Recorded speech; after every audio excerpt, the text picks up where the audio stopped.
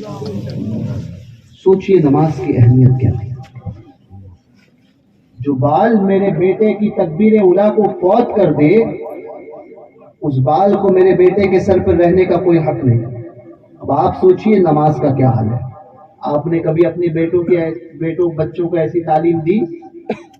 یقیناً جواب نفی میں ہے، نہیں دی، کیونکہ آپ کی خود کی نہیں ہوتی،